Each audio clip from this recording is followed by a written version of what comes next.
welcome to the show, everybody. Super Mega Trivia Slam is the name of the show. My name is Steve Strangio, your host. Hey guys, guess what? It's our season finale tonight. Yeah. Cue the pyrotechnics. No, we forgot the pyrotechnics. All right, next time on the budget, we're going to have exploding things happening in the background. It'll be like the WWE. It'll be insane. So this is the show. If you haven't seen it, we've done like what, Bobby? Like 20 shows? This is our 21st show. Our show is finally legal. So thanks for our show can drink beer now. So thanks so much for hanging out with us, folks. But just because it's the end of the season doesn't mean we're not going to be back. We just, like to have a good synergy of things. And when I get to the next, we move things to the next level. That's really what it's all about. But for now, we're here. We haven't even started yet because this is Super Mega Trivia Slam and more. So we got more things coming up happening right here. That's the inside joke. We'll explain it later. All right. In this game, we have 8 rounds of multiple choice trivia. Okay, if you're playing at home, so we have a crowd here, and if you're playing at home, basically what you can do is use me as your virtual trivia show host. Okay, get your friends together, hang out, get pizza, get some beer. If you're playing alone, just play against your dog. I don't care, whatever you want to do, have a good time with it. Okay. We say the question. Every round has one question. Every round is different. All right. Then it's a multiple choice. Okay. And then I give you the answer. You have like 30 seconds to answer after that. And then I give you a fun fact. And I like to have like word play with the fun facts up top. So that's how that goes. And then we move on. We do that. And then we go to a rapid fire round after that. And that's basically it. All right. Are you guys ready for the season finale? Yeah. All right. Watch the screen. They'll be up there, hopefully. So if it goes out, who cares? We vamp. All right, moving on. Round number 1, Damn You, Egg. That is the theme of this round. We're going to do 3 rounds first, with everybody shouting out answers. Then we'll start picking people to play. So here we go. Deviled eggs, ladies and gentlemen. Deviled eggs have been around for a while to both nourish us and somewhat confuse us. Why do they look like that? Why are they so delicious? And most importantly, why are they called deviled eggs? Why are they called deviled eggs? Those are your choices right there. You're going to have 30 seconds just to say. I'll read them first. Don't say anything yet. A, religious zealots claim that they were created by the devil. B, the original name was defiled eggs. Or C, it's an 18th century term for a boiled food that is highly seasoned or spiced. You have 30 seconds. Shout your answers. Go! C, we have a C. It's an 18th. Okay, everybody's going for C. How about you guys in the back? So everybody's just going for C. That's it. You can. Okay, so we have a B that were called defiled eggs. All right. So you got 15 seconds to go. You can change your answer within the allotted time. So if you feel like, do we have an A? No A. So nobody's saying A. No religious zealots in the audience tonight. Thank God, because I can do my show. 3 seconds to go. 2, 1. All right, ladies and gentlemen, the question. We have a last minute. Hey. Why are they called deviled eggs? Most everybody here said C. One person said B. Let's find out what the answer is. Yeah, it's C, ladies and gentlemen. Yeah, it's an 18th... let's hear it if you got it right. Come on. Yeah, there you go. 18th century term for a boiled food that is highly seasoned or spiced. Here is the deviled facts. Deviled eggs actually go all the way back to ancient Rome, of course, where the eggs were prepared with spicy sauces and served at the very beginning of the meal, a.k.a. the primo piatto. That's how it's called. That's what we call appetizers in Italy. We just keep giving you food. It wasn't until around 1896 that we see the deviled eggs as we see them today. They used mayonnaise for the first time to bind the yolk. So, deviled egg fans? You guys big fans of deviled eggs? Yeah, I'm a big fan myself. It's just that it all depends on how they're made. If it's too spicy, I don't want it. But the deviled eggs that are made these days aren't really spicy. They're more savory, right? So, I don't know. Who cares? Eat eggs. All right, moving on to round number 2. Surrender Dorothy. Okay, so what's this all about? The Wizard of Oz, of course, is one of the most classic films in cinematic history. One little-known fact is that the actor who played the Tin Man was a last-minute replacement. Now, why did this happen? She actually knows. Let's go for the quiz. Somebody who thinks they know, which is good. Was it A, the original actor got drunk all the damn time? Was it B, the makeup made the first actor, sick? Or C, they found out that the original actor was a communist? 30 seconds, go! B made it sick. All right, we got a sick person. The person you're saying is sick. Guys in the back, what do you got? B. He's going with B. The makeup made the first actor sick. We have 1A. The original actor got drunk just all the damn time. If you watch a lot of behind-the-scenes documentaries, that did happen a lot on that movie. So there you go. 7 seconds to go if you're playing at home. If you're drunk at home, hey, good. You stay home. Don't drive. That's very good. 3, 2, communist. Let's go for the... We have one communist in the background, ladies and gentlemen. All right. Why was the actor for the Tin Man replaced? Here comes your answer. Yep, it's B. The makeup made the first actor sick. Do you know who the first actor was? It was Buddy Epson, yeah. We're off to see the fun facts. Buddy Epson, who you may remember as Jed Clampett from the Beverly Hillbillies. Barnaby Jones, he was also... What else did he play? He was in a whole bunch of stuff. Yeah, he was like one of those 70s actors that you saw in everything. Original choice for the Tin Man. If you think about it, he kind of makes more sense than the guy that they chose. That was, I believe it was, Jack Haley. It was kind of a song and dance man. He had kind of like a really, hey, how you doing? I'm the Tin Man type of vibe about it. So it was a little strange, but he stepped in, and went searching for that damn heart. So many wild things about The Wizard of Oz. There are like theories that like somebody hung themselves on the set, that the Munchkins were just drunk all the time. There is a movie called Under the Rainbow with Chevy Chase in it about what happened behind the scenes. So it's pretty insane. So go check it out. And actually, I remember that they tried to get Shirley Temple to play Dorothy. Yeah. What was that? The pearl is in the river. There you go. It's Stu, ladies and gentlemen. Stu. People want to know where Stu is going to be. He's right here. All right. Moving on. Round number 3. Let's get animated, ladies and gentlemen. Lots of them damn cartoons running around all over the damn place, dropping just boulders on people, hitting them with frying pans, and dressing up in drag to confuse their adversaries. But one question remains. Which cartoon character has appeared in the most filmed cartoons? Those are your choices. Go for it. A. Bugs Bunny. B. Mickey Mouse. Or C. Popeye. Go! Bugs. We got a Bugs. Okay. I say it's Mickey. You're saying it's Mickey. Okay, all right. Okay, so it's a bit of a qualifier in there, so look for it. 15 seconds to go. If you're playing at home, you can change your answer at the very last minute. People are discussing. Is it A. Bugs Bunny, C. Mickey Mouse, or rather B. Mickey Mouse, or C. Popeye? 2, 1. All right, ladies and gentlemen, here it is. Which cartoon character has appeared in the most filmed cartoons? I triple-checked this one. You can Google it if you want to. It's Bugs Bunny. Yeah, Bugs Bunny was the one who appeared in the most cartoons, sort of based on Clark Gable, from what I understand. So, that's facts, folks. According to the Guinness Book of World Records, Bugs Bunny has appeared in cartoon films between the years of 1940 and 1964. He's appeared in more than 160 cartoon shorts, which led to all sorts of other cartoon appearances. Mickey Mouse was in over 140, and Popeye was in 108, and most of them were in black and white.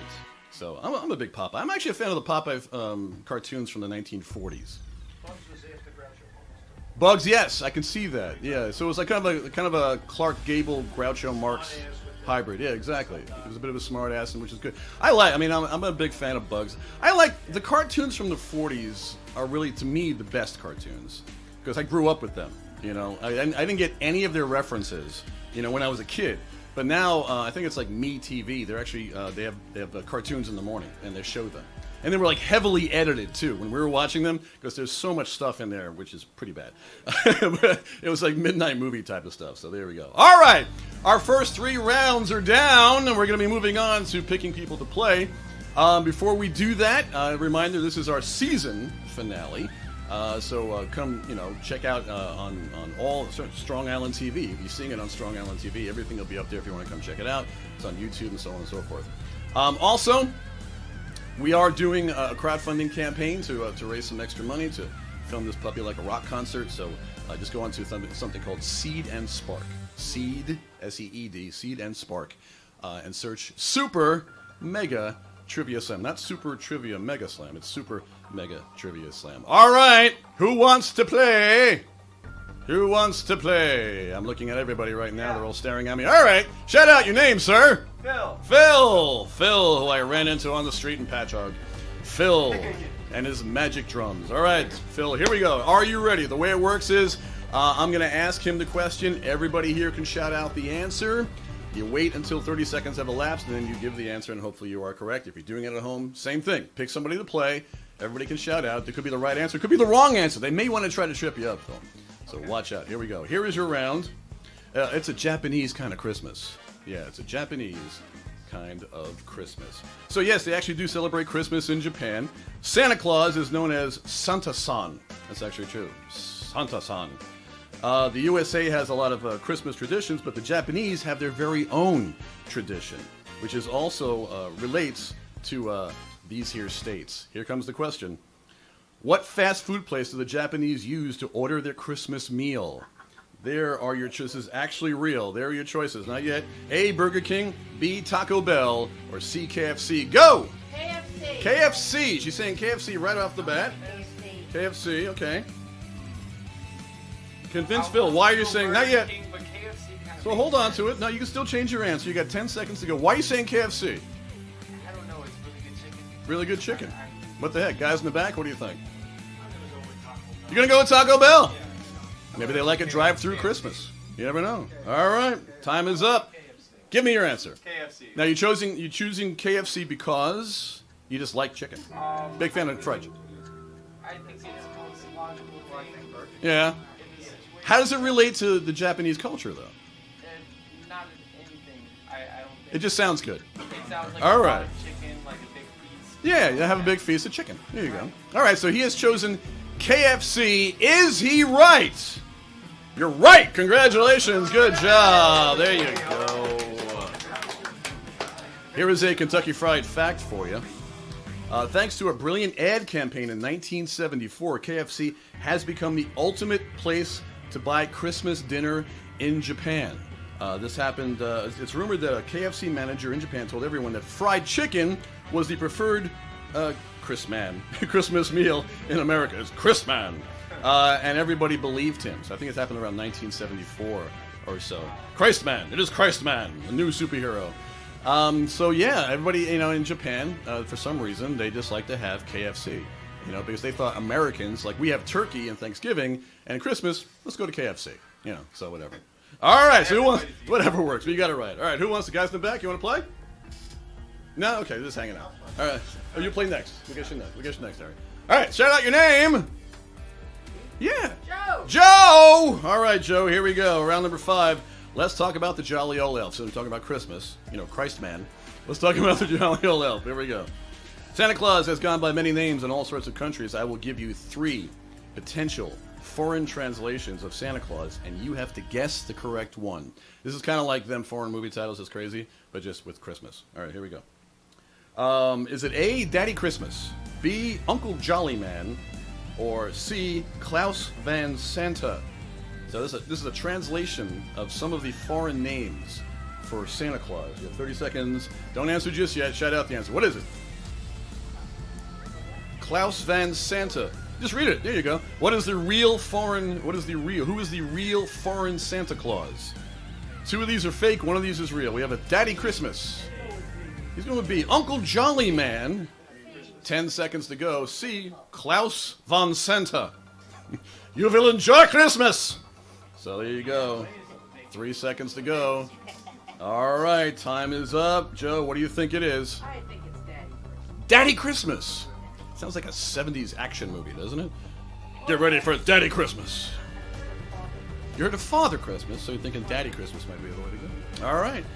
So she has chosen A, Daddy Christmas, which is the real foreign Santa Claus. Here we go. Yes, Daddy Christmas. You are right. But where is Daddy Christmas popular? She's doing the dance. She always knows the dance. Okay. One of these days we'll have a camera going that way, so you can see her doing the dance. Rudolph, the fact-nosed reindeer, has shown up, so here we go. Daddy Christmas is the Italian version of Santa, which is pronounced as Babbo Natale. You probably heard of Babbo Natale. If you're Italian, you're like, hey, sì, vero. Other translations, Dunce Lauren is Chinese for Old Christmas Man. All right. Sinterklaas in Holland for St. Nicholas.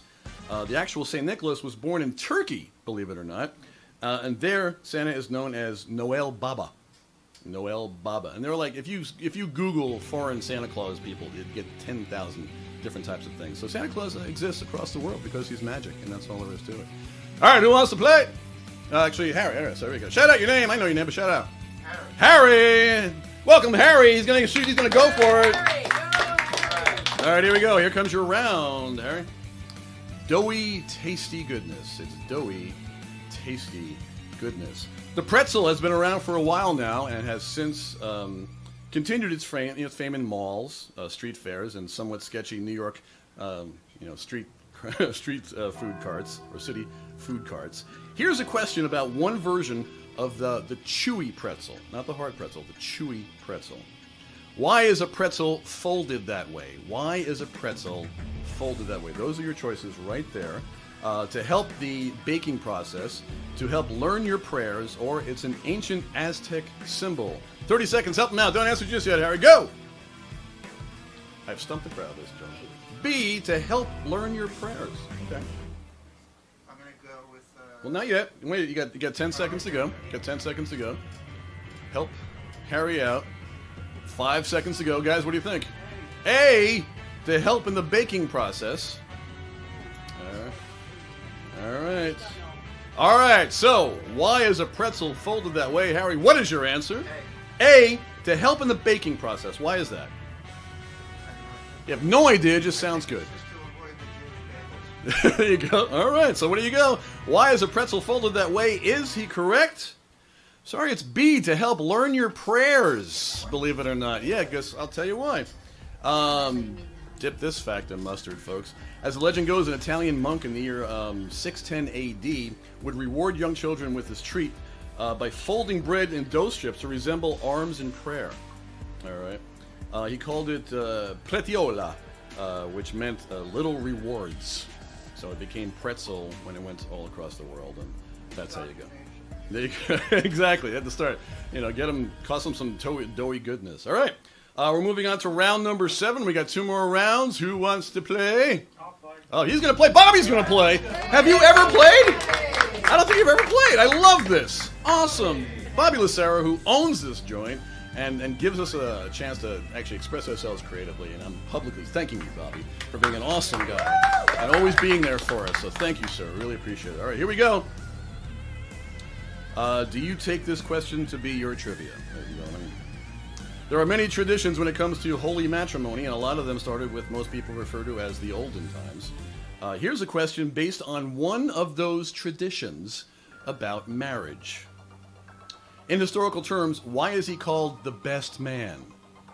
Those are your choices right there. To defend the bride and groom in combat, to replace the groom if he dies, or to chase after all of the bridesmaids. 30 seconds, go! B, we have hold on to it. He's saying B. You can change your answer if you want to. We got 15 seconds to go. Chase all the bridesmaids. All right. I've been to many weddings. We have done that. So anybody else want to help him out? So you're going A, to defend the groom in combat. All right. Time is up. In historical terms, why is he called the best man? Bobby, what is your answer? Sticking with B. B, to replace the groom if he dies. Should I ask why you chose that? That's what friends are for. There you go. That's a bro code right there, ladies and gentlemen. And more. And more. I'll explain that later. All right, so here we go. In historical terms, why is he called the best man? Here comes your answer. To defend the bride and groom in combat. Yeah, that's actually, it makes no sense, but I'll tell you how it makes sense here. Okay, till fact do us part, ladies and gentlemen.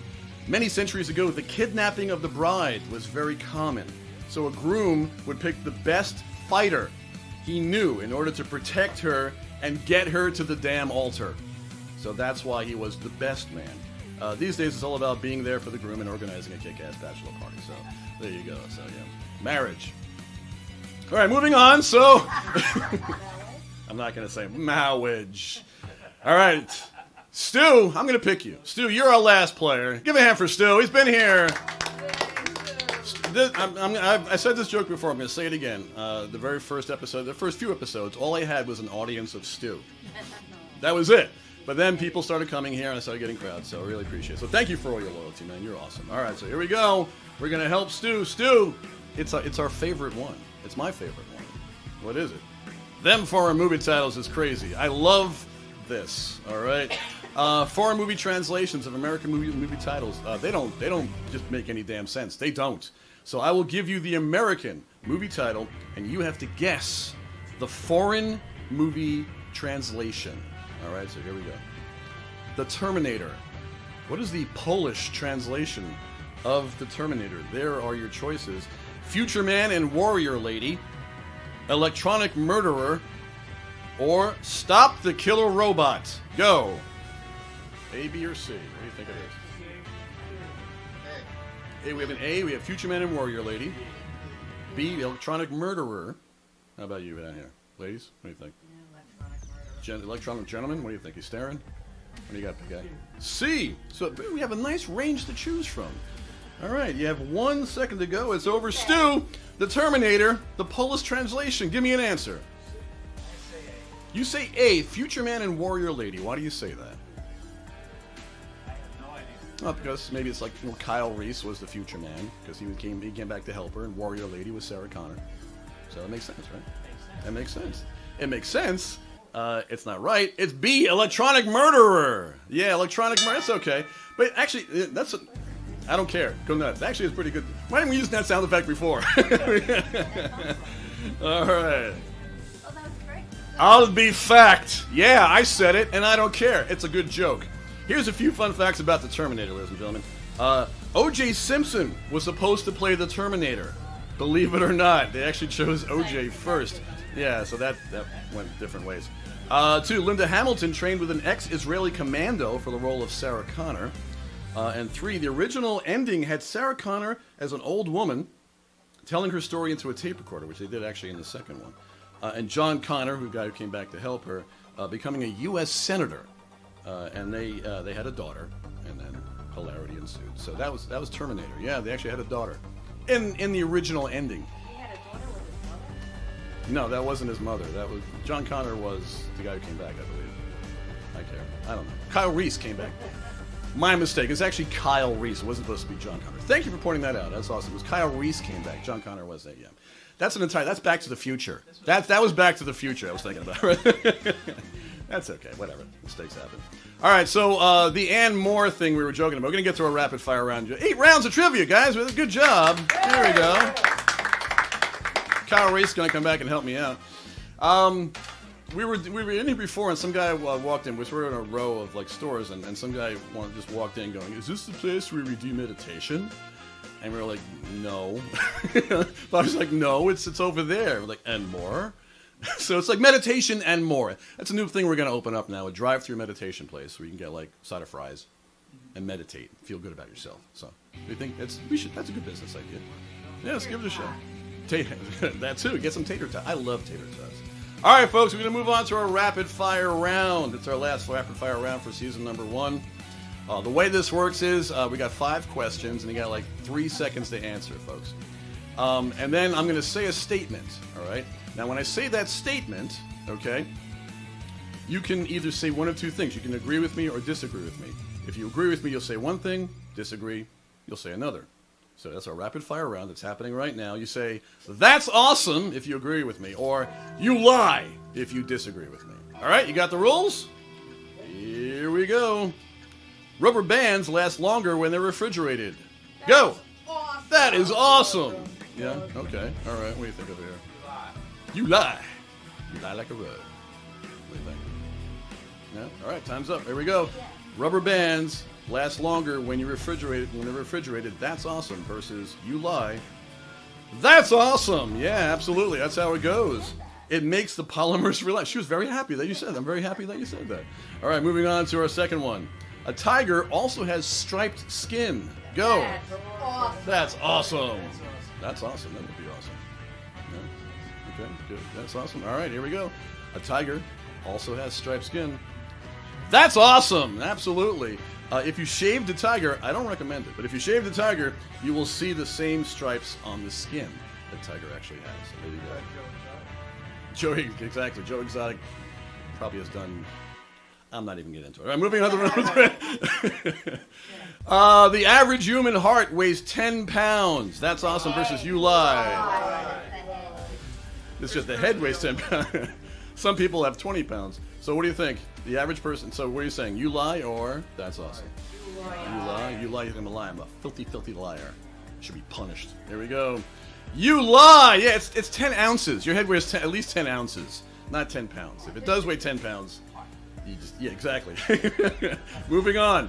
One of our spaceships will land on Jupiter in about 50 years. That's awesome versus you lie. Go for it. You lie. I lie. That's awesome. That'd be awesome. Right? It could happen 50 years. I lie. You don't know. All right, well, here we go. That's awesome versus you lie. One of our spaceships will land on Jupiter in about 50 years. What is the answer? You lie. Yeah. Spaceships can't land on Jupiter because it's made of gas and there's no solid surface. So you would just like go right through into the core. All right, so there you go. All right. Well, it's all led to this, ladies and gentlemen. This is our 21st episode, and now we have our final question for today and for the season number 1. That's awesome versus you lie.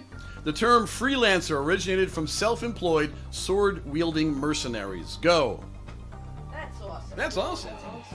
Pretty awesome. I lie. All right, I lie. Go there. Yeah, that's awesome. That's awesome. All right. The term freelancer originated from self-employed, sword-wielding mercenaries. That's awesome. Or you lie. Here comes the answer. That's awesome. Yeah. They were mercenaries with a non-affiliated freelance or freelancers. They were ready to fight and get paid, as am I. So I'm a freelancer as well. And ladies and gentlemen, hey, that's our show. Before I jump off the stage. Okay, so I'm here for 17 more hours, folks. We're just going to do a trivia marathon. This is awesome. I'm not saying goodbye. This is awesome. You know, the show has grown. If you've seen the very first episode of this show, it was just me in front of a camera just talking. We didn't have any of this stuff going on, and it's been hills and valleys, but we've learned along. And one of the reasons I do this show, because I hate tests, but I love learning, you know. And I got to write every day and learn things. People think I'm a trivia master. I'm not. If you come up to me, you could stump me. You really could stump me with trivia. And I'd be great with that because I would learn something. Because I know sometimes people host trivia like, I got a question for you. I'm going to stump you. I'm smarter. I'm like, you probably are smarter. And I'm very proud of you. So that's how it goes. So when you see people hosting trivia, just have fun with them and just enjoy. The whole concept is shout out the answers and keep your own damn score. And my name is Steve Strangio. This has been Super Mega Trivia Slam. This is awesome hanging out with you guys. We're back for more very soon. Yeah, hey!